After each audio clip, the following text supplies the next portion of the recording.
नमस्कार दोस्तों, मेरा नाम है देवेश वर्मा और मैं आपका स्वागत करता हूं अपने चैनल टेक्निकल रिव्यू पे।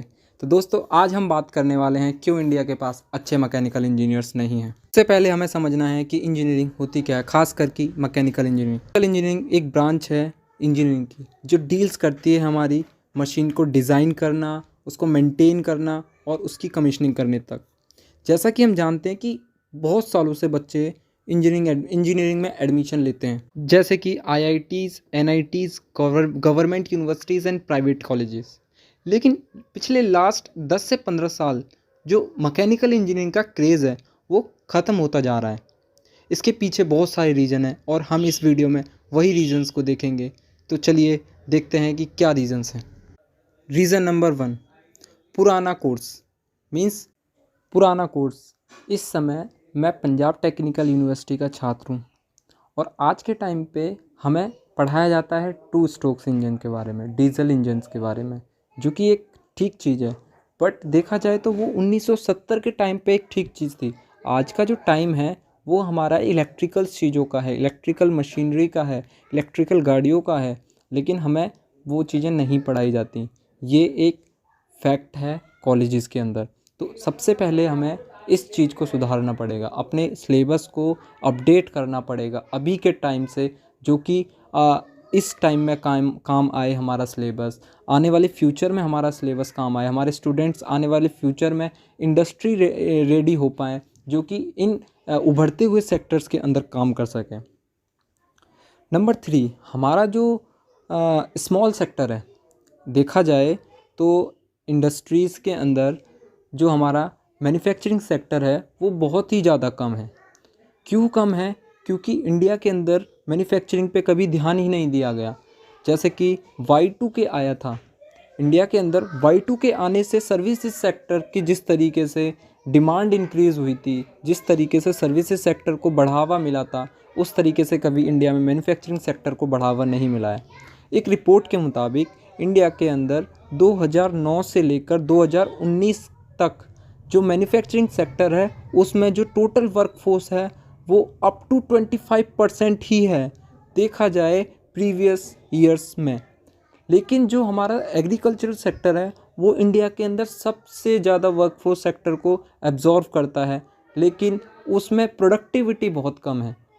ये एक मेन कारण हो सकता है क्यों हम अच्छे इंजीनियर्स प्रोड्यूस नहीं कर सकते, इंडस्ट्रीज़ को प्रोवाइड नहीं कर सकते, क्योंकि इंडिया के अंदर इसका स्कोप ही नहीं है। रीज़न नंबर 4, इंडिया के अंदर जो स्टार्टअप करना मैकेनिकल सेक्टर के अंदर बहुत ही ज़्यादा मुश्किल है, क्योंकि उसके लिए हमें हाई एंड रिसर्च करनी होती है और उस हाई एंड रिसर्च के लिए हमारे पास एडिक्वेट इंफ्रास्ट्रक्चर ही नहीं है। उस ना हुए इंफ्रास्ट्रक्चर की वजह से हमारे स्टूडेंट्स जो हैं वो उस पर रिसर्च ही नहीं कर पाते, जिसकी वजह से हम रिसर्च एंड डेवलपमेंट में बहुत पीछे हैं। और देखा जाए तो इंडिया का जो रिसर्च एंड डेवलपमेंट का जो स्पेंडिंग है वो बहुत ही ज़्यादा कम है as compared to other countries. देखा जाए तो इज़राइल इसके अंदर काफ़ी आगे है इंडिया से। रीज़न नंबर 4, जो कॉलेजेस के अंदर इंफ्रास्ट्रक्चर है वो उस लेवल का ही नहीं है। जैसे कि देखा जाए हम टियर 1 सिटीज़ के अंदर अगर हम जाते हैं तो उसके अंदर हमारे आईआईटीज़ आ जाते हैं, एनआईटीज़ आ जाते हैं और उसके अंदर हमारे टॉप गवर्नमेंट कॉलेजेस आ जाते हैं, जैसे कि पैक हो गया। तो अगर इसी तरीके के कॉलेज अगर हम टियर 2, टियर 3 सिटीज़ के अंदर अगर बिल्ड कर सकें, जिससे कि स्टूडेंट्स का नॉलेज जो हो वो इंक्रीज़ हो, वहाँ पे लेबॉरेटरीज़ बहुत अच्छी हों, वहाँ पे जो आउटकम है कोर्सेज़ का वो बहुत अच्छा हो, जो कि एक इंडस्ट्री रेडी स्टूडेंट्स को निकाल सकें। रीज़न नंबर 5, जो हमारा इंडिया में जो मैकेनिकल इंजीनियर्स हैं उनकी जो इम्पोर्टेंस है बाहर वो बहुत ही ज़्यादा कम है।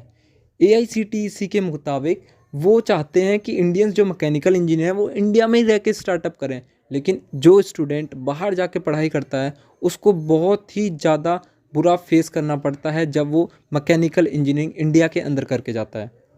ये कई सारे स्टूडेंट्स ने बताया है। रीज़न नंबर 6, जैसे कि Y2K इफ़ेक्ट आया था 2000 के अंदर, वहाँ से हमारी कंप्यूटर साइंस जो है वो बहुत आगे बढ़ी है। उसी तरीके से देखा जाए तो मैकेनिकल इंजीनियरिंग के अंदर कोई ऐसा इफ़ेक्ट नहीं आया है। जिसकी वजह से जो इंडिया के अंदर कंप्यूटर साइंस की डिमांड है वो बहुत ज़्यादा हो चुकी है। और आजकल जो बच्चे हैं वो मैकेनिकल इंजीनियर को चूज़ ही नहीं करना चाहते, क्योंकि वहाँ पर उनको काम ज़्यादा करना पड़ेगा एज़ कम्पेयर टू देखा जाए कंप्यूटर साइंस के अंदर। कंप्यूटर साइंस के अंदर बच्चे ऑफिस में काम करना पसंद करते हैं, जबकि मैकेनिकल इंजीनियरिंग के अंदर कुछ सेक्टर्स के अंदर ऐसा नहीं है। रीज़न नंबर 7, बहुत ही कम सैलरी होना as compared to computer science engineer. एक मैकेनिकल इंजीनियरिंग की जो सैलरी होती है वो बहुत कम होती है कंप्यूटर साइंस इंजीनियर से। एक बहुत बहुत बड़ा कारण ये भी है कंप्यूटर साइंस इंजीनियरिंग चूज़ करने का बच्चों का। इस प्रॉब्लम को सॉल्व करने के लिए हमारी मोदी गवर्नमेंट ने एक इनिशिएटिव स्टार्ट किया था, मेक इन इंडिया इनिशिएटिव, जिसकी वजह से अब देखा जा रहा है कि इंडिया के अंदर मैन्युफैक्चरिंग स्टार्ट हो रही है, जहां पर नए नए स्टूडेंट्स आके अपना मैकेनिकल इंजीनियरिंग के अंदर स्टार्टअप स्टार्ट कर रहे हैं।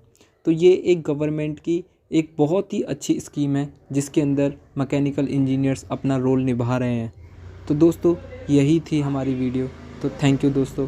अगर आपको जैसी लगी हो मुझे कमेंट में बताएं, और ऐसे ही इंटरेस्टिंग टॉपिक्स पे अगर आपको वीडियो चाहिए तो आप कमेंट्स में मेरे को बता सकते हैं। थैंक यू दोस्तों।